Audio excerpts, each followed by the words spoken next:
تم 10 روزے اور رکھو اور اس کے بعد کتاب لینے اور ہم کلام ہونے آؤ۔ چنانچہ حضرت موسیٰ نے 10 روزے اور رکھے۔ اس کے بعد آپ پھر کوہ طور پر گئے۔ حکم یہ تھا کہ بنی اسرائیل طور کے گرد جمع ہو جائیں۔ بنی اسرائیل نے اس حکم کی تعمیل کی۔ اچانک طور پر ایک بادل چھا گیا جس میں بہت بجلی اور کڑک تھی۔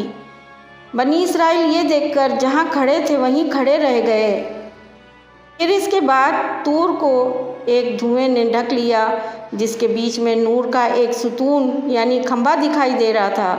بادل کی گرج چمک اور بڑھ گئی اور موسیٰ علیہ السلام کو حکم ہوا کہ بنی اسرائیل احکام اور وحی سننے کے لیے نزدیک آ جائیں، مگر بنی اسرائیل خوف کے مارے آگے نہیں بڑھے۔ تب حکم ہوا کہ ہارون حاضر ہوں اور علماء بنی اسرائیل ان کے قریب کھڑے رہیں۔ اس حکم کی تعمیل کی گئی۔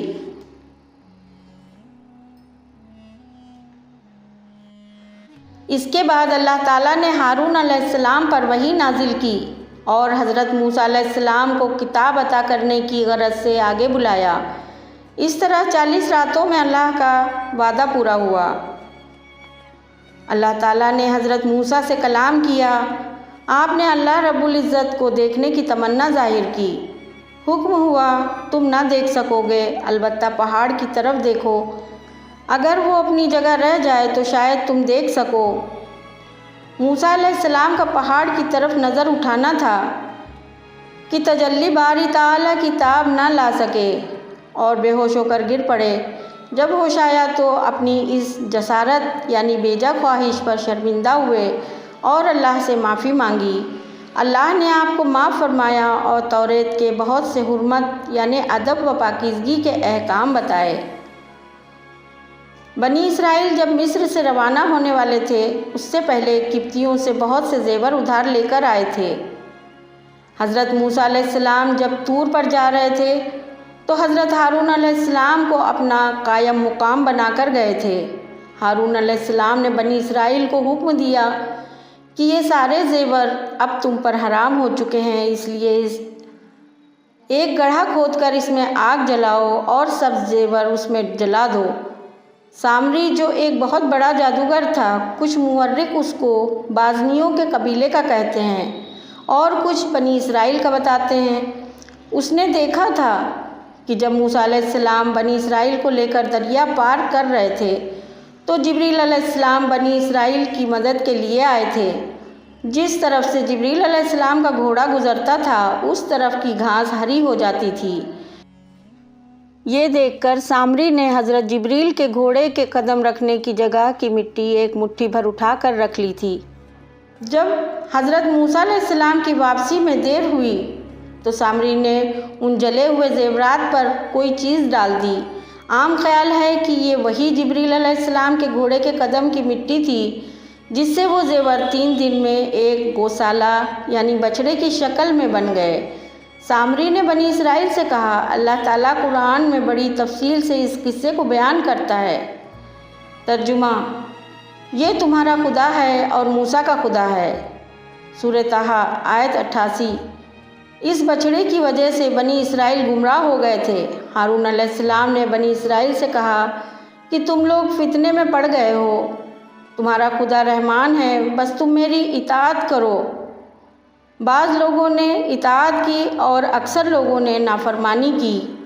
ہارون علیہ السلام نے اس خیال سے کہ بنی اسرائیل میں اختلاف نہ پیدا ہو جائے خاموش رہے۔ موسیٰ علیہ السلام جب کوہ طور سے واپس آئے تو بنی اسرائیل کو گوسالہ پرست پایا۔ اس کی اطلاع آپ کو اللہ رب العزت نے طور پر ہی دے دی تھی۔ آپ بہت ناراض ہوئے اور ہارون علیہ السلام کے بال پکڑے۔ ہارون علیہ السلام نے معذرت کی جیسا کہ قرآن پاک میں ہے۔ ترجمہ: ہارون نے کہا کہ اے میری ماں کے بیٹے، تم میری داڑھی نہ پکڑو اور نہ میرا سر، مجھے یہ ڈر تھا کہ تم کہو گے کہ تم نے بنی اسرائیل کے درمیان پھوٹ ڈال دی اور میری بات کا لحاظ نہ کیا۔ سورہ طٰہٰ آیت 94۔ موسیٰ علیہ السلام نے یہ سن کر ہارون علیہ السلام کے بال چھوڑ دیے اور گوسالہ یعنی بچڑے کو جلا کر دریا میں پھینک دیا۔ موسیٰ علیہ السلام اور بنی اسرائیل کے فرعون سے نجات پانے کی خبر سن کر شعیب علیہ السلام کو تسلی ہوئی تو وہ مدین سے اپنی لڑکی اور موسیٰ علیہ السلام کی بیوی صفورہ اور اپنے دونوں لڑکوں کو ساتھ لے کر آ گئے۔ موسیٰ علیہ السلام اور بنی اسرائیل نے ان کی بہت تعظیم کی۔ جب بنی اسرائیل میں آپس میں جھگڑے ہونے لگے تو موسیٰ علیہ السلام نے اللہ تعالیٰ کے حکم سے 100 50 اور 10 آدمیوں پر ایک سردار مقرر کیا جو ان کے جھگڑوں کا فیصلہ کرے۔ گوشالہ جلا دینے کے بعد بنی اسرائیل اللہ کی طرف رجوع ہوئے اور توبہ کرنے لگے، لیکن اللہ تعالیٰ نے ان کی توبہ قبول کرنے سے انکار کر دیا۔ قرآن پاک میں اللہ تعالیٰ فرماتا ہے، ترجمہ: اور جب موسیٰ نے اپنی قوم سے کہا کہ اے میری قوم، تم نے بچڑے کو معبود بنا کر اپنی جانوں پر ظلم کیا ہے، اب اپنے پیدا کرنے والے کی طرف متوجہ ہو اور اپنے مجرموں کو اپنے ہاتھوں سے قتل کرو، یہ تمہارے لیے تمہارے پیدا کرنے والے کے نزدیک بہتر ہے، تو اللہ نے تمہاری توبہ قبول فرمائی۔ بے شک وہی توبہ قبول کرنے والا، رحم کرنے والا ہے۔ سورہ بقرہ آیت 54۔ جب بنی اسرائیل اپنے کو قتل کر رہے تھے تو موسیٰ علیہ السلام اور ہارون علیہ السلام کھڑے استغفار پڑھ رہے تھے۔ جب 70,000 آدمی قتل ہو چکے تو اللہ تعالیٰ نے بنی اسرائیل کی توبہ قبول کی اور قتل کرنے سے منع کر دیا۔ موسیٰ علیہ السلام نے جادوگر سامری کو بھی قتل کرنا چاہا، لیکن اللہ تعالیٰ نے اجازت نہ دی اور موسیٰ علیہ السلام اس پر لعنت بھیج کر خاموش ہو گئے۔ اس کے بعد موسیٰ علیہ السلام اپنی قوم کے افضل ترین 70 آدمیوں کو لے کر طور سینا کی طرف گئے تاکہ گوشالہ پرستی کی توبہ کریں۔ جب یہ لوگ طور سینا کے پاس پہنچے تو انہوں نے یہ خواہش ظاہر کی کہ ہم خدا کا کلام سننا چاہتے ہیں۔ موسیٰ علیہ السلام نے بارگاہ رب العزت میں عرض کیا تو اللہ تعالیٰ نے التجا قبول فرمائی اور قریب ہونے کی ہدایت فرمائی۔ آگے جاری ہے۔